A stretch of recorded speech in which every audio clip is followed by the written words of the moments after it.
La conférence de presse de Meadji Tijini et Bilal Fadli avant le derby à Béziers. Meadji, par rapport à la victoire à Mont-de-Marsan, on peut dire aujourd'hui quand la conquête va, tout va. C'est un peu le résumé.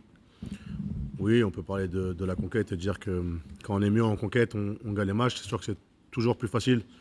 Mais comme je l'ai dit après le match de Mont-de-Marsan, Agen nous ont battus avec le même nombre de touches perdues que nous, ou si ce n'est un peu plus.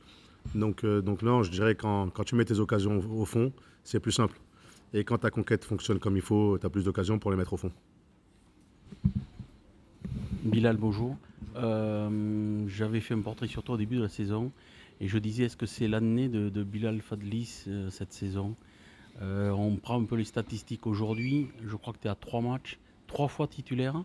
Est-ce que ça veut dire que tu prends une dimension supérieure aux années précédentes? Bonjour, je ne sais pas si je prends une dimension supérieure aux années précédentes. En tout cas, j'essaie de donner le meilleur de moi-même quand je suis sur le terrain. J'essaie de rendre ce qu'on m'a donné. Et voilà, je donne le meilleur de moi-même. Et voilà.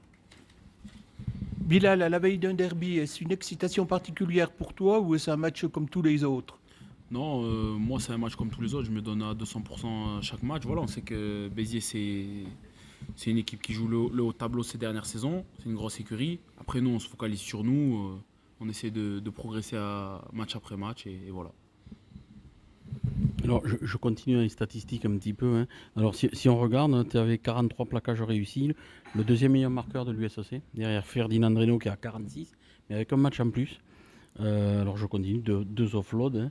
Tu penses être rentré dans une autre dimension. Est-ce que tu sens personnellement que quelque chose se passe au niveau de Bilal Fadli et de l'équipe par rapport à ce que tu apportes et autres, hein? Ouais, je pense que ce qui a changé aussi, c'est la prépa de cet été. Voilà, j'ai eu la chance de partir avec le Maroc, jouer. Ça m'a fait du bien de jouer 2 matchs, 80 minutes. Je suis arrivé en forme. Après, voilà, j'ai eu aussi la chance d'avoir la confiance des coachs qui m'ont fait jouer dès le début de la saison. J'ai pu enchaîner et voilà. Donc, ouais, si on regarde sur le plan, ouais, je me sens bien. Pour Meadji, surtout, pratiquement tous les interviews, on entend les joueurs dire nous, nous, nous. Il y en a un qui a même dit j'ai marqué, mais derrière moi, il y a tous les autres qui ont travaillé. Est-ce que c'est un état d'esprit d'équipe que vous voulez insuffler? Et est-ce que c'est ça qui vous donne du peps? Ouais, je pense que c'est un état d'esprit club plutôt que d'équipe, je vais te dire. On est ensemble dans les bons et dans les mauvais moments. On l'a vu il y a 2 ans, quand on est descendu, le club est resté soudé et il nous a fait avancer pour un national. Et maintenant qu'on est en Pro D2, l'équipe veut rester dans le même état d'esprit. Et de toute façon, tu le sais, dans un sport collectif, il y a très peu de place pour le jeu et beaucoup de place pour le nous. Donc c'est ce qui nous fera avancer, c'est ce qui nous fera aller au bout. Être une vraie équipe, une équipe résiliente, comme on l'a dit au début. Et je pense que ça colle bien à cet état d'esprit, à ce club. Alors c'est un derby. Qu'est-ce que ça a amené de plus dans la préparation cette semaine? Ça a amené plus de supporters, on va dire. Mais pour être franc avec toi, je pense que ça a amené plus de supporters, plus de journalistes aussi. Même si Gérard est souvent là, mais plus de journalistes aussi. Mais comme l'a dit Bilal, un derby, ça reste quand même un match à 4 points, sans faire le footeux, ou à 5 avec le bonus offensif. C'est un match que tu prépares un peu plus différemment, on va dire, dans ta qualité de semaine, parce que tu as plus d'excitation, parce que les supporters te mettent un peu plus d'excitation, parce que le monde autour te met plus d'excitation. Mais in fine, tu vas jouer une équipe quand même qui est hyper bien rodée, une équipe qui a joué le haut tableau des phases finales ces dernières saisons. Donc ça va permettre aussi de voir dans ta progression match après match où est-ce que tu en es aussi. Et dans ta progression à l'extérieur où est-ce que tu en es aussi. Donc je pense que c'est un match, que ce soit Béziers ou une autre équipe. Nous, ce qu'on veut voir, c'est quel axe de progression on a gommé par rapport aux semaines d'avant et quel axe de progression on va aller chercher sur les semaines suivantes. Bilal, un derby, ça plaît toujours plus, on le dit aux journalistes. On est là, on peut faire du sensationnalisme dans nos articles, à la radio, etc. Toi, comment tu te sens? Tu sais que c'est un derby, tu sais qu'on parle d'un derby.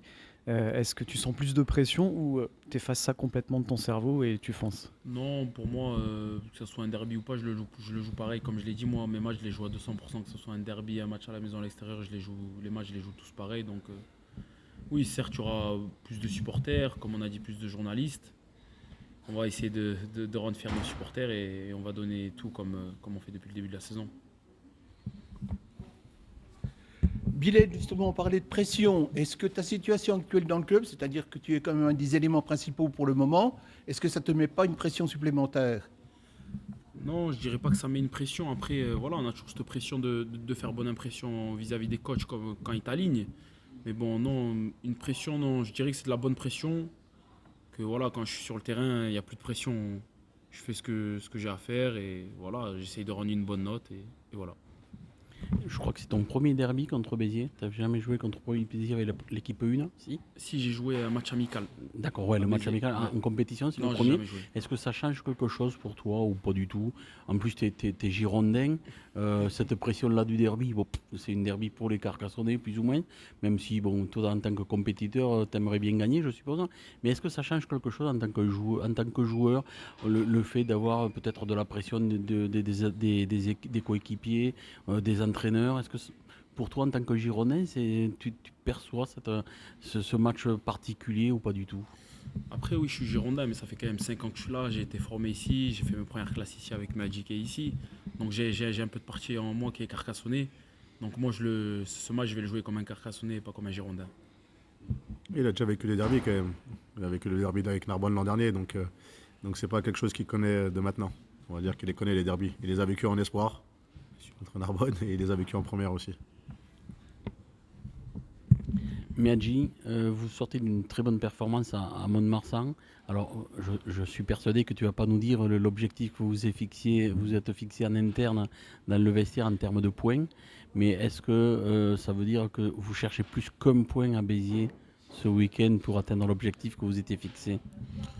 Bon, plus qu'un point à Béziers, quand tu connais la qualité de l'équipe de Béziers, on ne va pas y aller avec en étant plus que ce qu'on sait faire, on ne va pas se prendre pour d'autres. C'est un match qui va être âpre, qui va être dur. Et tu le sais quand tu batailles et tu as envie d'être pas loin. Et quand tu prends un point, tu n'es pas loin non plus de la vérité. Mais c'est déjà une bonne équipe. Si on va prendre un point là-bas, on sera aussi content. Et comme je vous l'ai dit au départ, nous, on va gratter la satisfaction, on va la gratter dans notre qualité, avoir progressé sur nos axes. Et là, les axes jusqu'à aujourd'hui, ça a été de pouvoir marquer. On a été un peu meilleur là-dessus à Mont 2. Maintenant, il faut qu'on continue. On a mis la barre où il fallait sur Mont 2, sur la qualité de l'agressivité. Il faut qu'on continue là-dessus. Et dans un derby, tu sais que l'agressivité, ça y fait beaucoup, beaucoup. Et donc nous, vraiment, notre satisfaction passera par là. Après, le résultat est concomitant à ce que tu mets en place. Mais d'abord, on va regarder les axes de progression et comment on avance étape par étape pour aller au bout de la saison. Bon, tu as en partie répondu à la question, mais Béziers, c'est deux matchs à domicile, 2 bonus offensifs, 2 fois 6 essais. Est-ce que c'est quelque chose que l'on regarde ou qui fait un peu peur? Peur, non. Peur, c'est un grand mot. On joue qu'au rugby.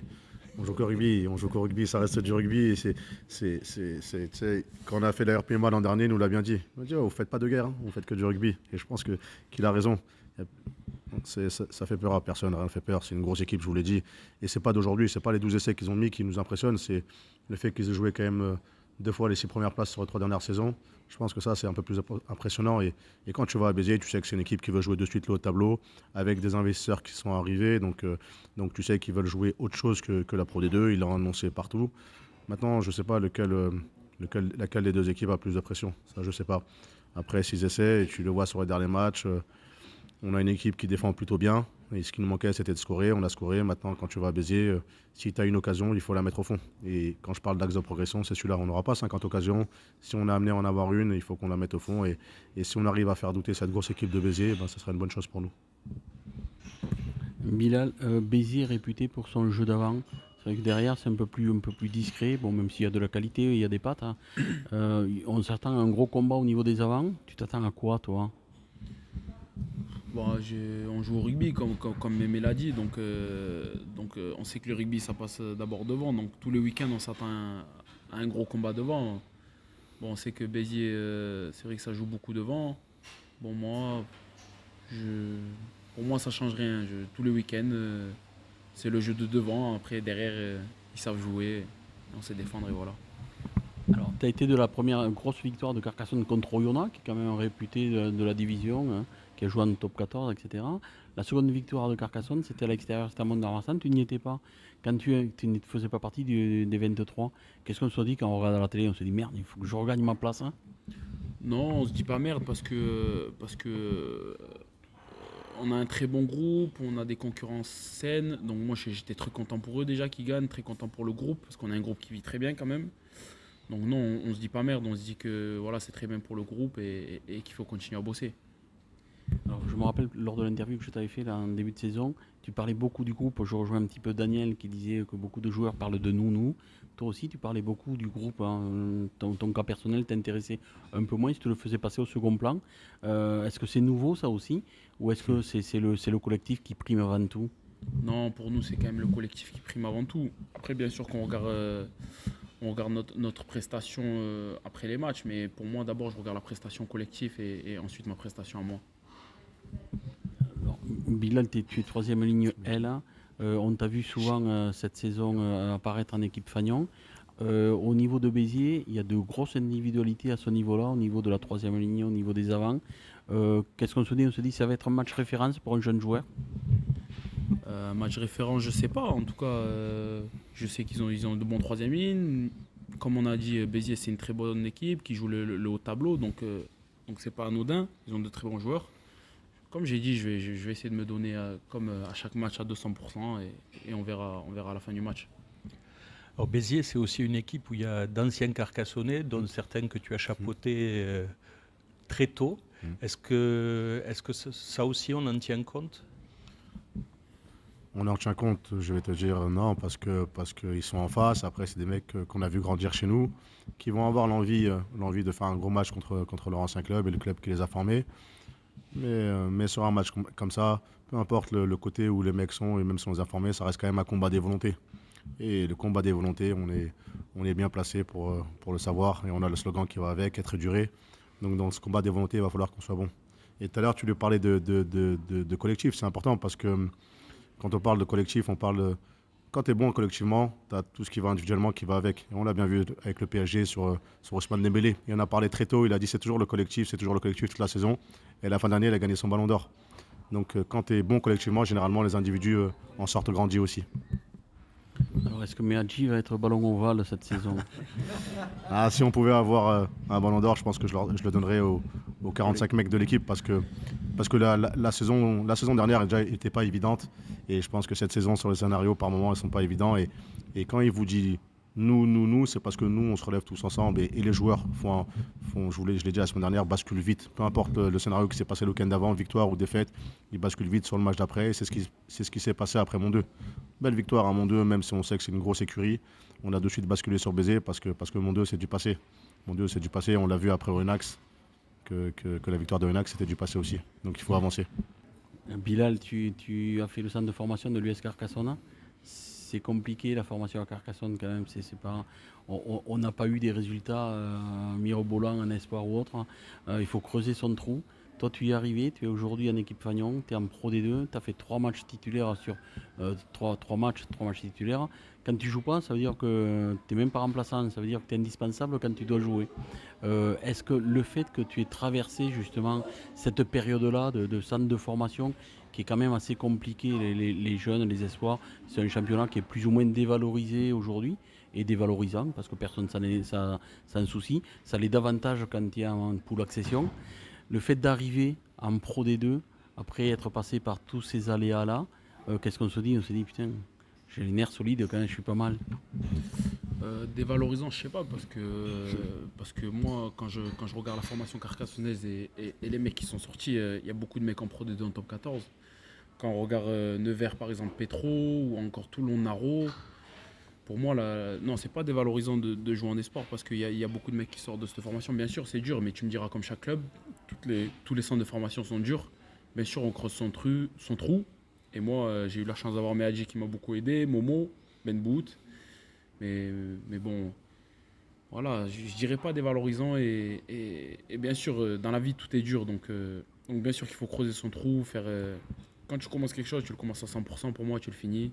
Et voilà, aujourd'hui, je dirais merci au coach de m'avoir fait confiance, de m'avoir formé. Et voilà. Oui, il parle plutôt bien. Mais pour abonder dans son sens, quand on dit c'est tout dépend de la formation, quelle formation tu veux. La formation qui gagne ou la formation qui fait monter les joueurs. Et je pense que sur la formation qui gagne, on n'est pas invité. Mais je pense que sur la formation qui fait monter les joueurs, tu le vois encore avec Leno qui est au Racing, qui est passé par chez nous, capitaine de touche au Racing. Et on peut ensuite un paquet, Martok qui est passé sur CDF, même s'il était en prêt. as un paquet. Tu vois, Pagerello qui était chez nous aujourd'hui, qui fait les beaux jours de Lyon, de Bordeaux, pardon, maintenant. Tu en as un paquet. Tu peux pas parler, Pagerello, tu peux pas parler. Non, sur mais un Carcache, je veux dire, il est passé, il est c'est un mec passé. qu'on n'a pas gardé. Ouais, c'est un mec qu'on n'a pas gardé chez nous quand même. Oui, C'est non, mais des je veux mecs. dire, c'est quelqu'un qui Quand a tu été de prends, mais passage, tu prends hein. Somkishvili à Montauban, Petro, Naro, aujourd'hui Bilel, Maxime Milan l'an dernier, Kenji Bayer. Si on parle de vraie formation, Clément Doumain, tu as quelques mecs aujourd'hui, Fabien Lorenzo, les frères Lorenzo, Guyot, qui sont passés par notre formation. Certes, de tout temps, on n'a pas eu une formation qui a beaucoup gagné, mais je pense qu'il y a une qualité qu'on peut mettre un peu en avant dans le club, c'est celle quand même de sortir quelques mecs. Meadji, 2 victoires, 3 défaites aujourd'hui sur un bloc de 6 matchs avec 4 déplacements. Bon, je sais que tu vas peut-être pas le dire, mais vous étiez fixé un objectif. Est-ce que vous êtes dans les plans de route? Est-ce qu'il est juste un peu inférieur avant ce déplacement à Béziers? Non, on est dans ce qu'on voulait faire. On voulait absolument avoir nos 2 victoires à domicile. Et cette défaite contre Agen à la dernière seconde nous fait mal, mais elle a été rapidement rattrapée par notre déplacement à Mont-2. Ce qu'on aurait peut-être voulu, c'est aussi ce point à la dernière seconde de Nevers, qui nous aurait fait peut-être du bien aussi, ce point de bonus défensif. Mais ça reste quand même un scénario, et si on apprend un ce week-end, on sera devant ce qu'on avait estimé. Et sur un premier bloc, pour un promu, quand tu montes avec 4 déplacements, quand tu arrives à t'en sortir comme ça, quand tu reçois Oyo et Agen chez toi, qui est deuxième aujourd'hui, je pense que c'est un bloc, au-delà d'être satisfaisant, c'est un bloc qui reste cohérent. Alors Meadji, le premier bloc, 6 matchs, donc 4 déplacements. La semaine prochaine, vous vous reposez. Comment vous allez organiser cette pause avant la reprise du deuxième bloc? Les joueurs vont partir un peu en régénération avec 3 séquences de courses dans la semaine qui sont liées avec nos GPS. Donc ça nous permettra de savoir le temps qu'ils ont couru. Donc même si on les laisse un peu en régénération, on les surveille quand même un peu de loin. Donc voilà, donc non, on va les laisser se reposer un peu en famille et garder la charge physique un peu pour attaquer ce deuxième bloc qui sera important. On ne peut pas se permettre d'arriver le dimanche et d'avoir baissé un peu physiquement. Donc c'est important qu'ils gardent leur charge de travail. C'est le dernier match du bloc, un bloc de 6 matchs. C'est le seul que vous aurez de bloc de 6 matchs. Parce qu'après les autres seront en 5 matchs ou en 4 matchs, je crois, les derniers. Comment on aborde ce dernier match? Est-ce qu'on se dit on va mettre l'équipe type, on va jouer à fond, même si certains joueurs peut-être peuvent être fatigués? Qu'est-ce qu'on se dit? On se dit on va tout jouer à fond. Ce dernier match, il faut le jouer à fond. Oui, on joue sans faire la langue de bois. Je pense que sur les 6 premiers matchs, enfin sur les 5 premiers matchs, on a vu un Nevers, on a mis nos jeunes, mais on a toujours mis une équipe comme à Mont-2, une équipe hyper cohérente, hyper solide. Et à Béziers, ça sera pareil, on mettra l'équipe qu'on estime sur le papier pouvoir gagner et jouer à Béziers. Mais on va batailler là-dessus, on le sait que Béziers c'est une grosse équipe, peu importe qui t'aligne en face, ça reste une grosse équipe. Et nous, tous les matchs, que ce soit le premier ou le dernier, on les joue, comme je vous l'ai dit, pour chaque cahier, chaque match. Et là, on mettra l'équipe qu'on pense sur le papier la meilleure pour répondre aux exigences de ce match-là. Sur la dernière question, à Bilal, l'an dernier, tu avais fait 5 matchs, dont 3 titulaires. Aujourd'hui, tu es à 3 matchs, 3 titulaires, ou tu vas t'arrêter? Non, je compte continuer. Mais bien sûr, comme je vous l'ai dit, j'essaie d'être le meilleur le week-end et j'espère que ça va continuer comme ça. Et déjà, j'espère que l'équipe va continuer sur ce lancer-là parce que c'est ça le plus important, c'est le collectif avant moi. Donc, j'espère continuer. Merci messieurs.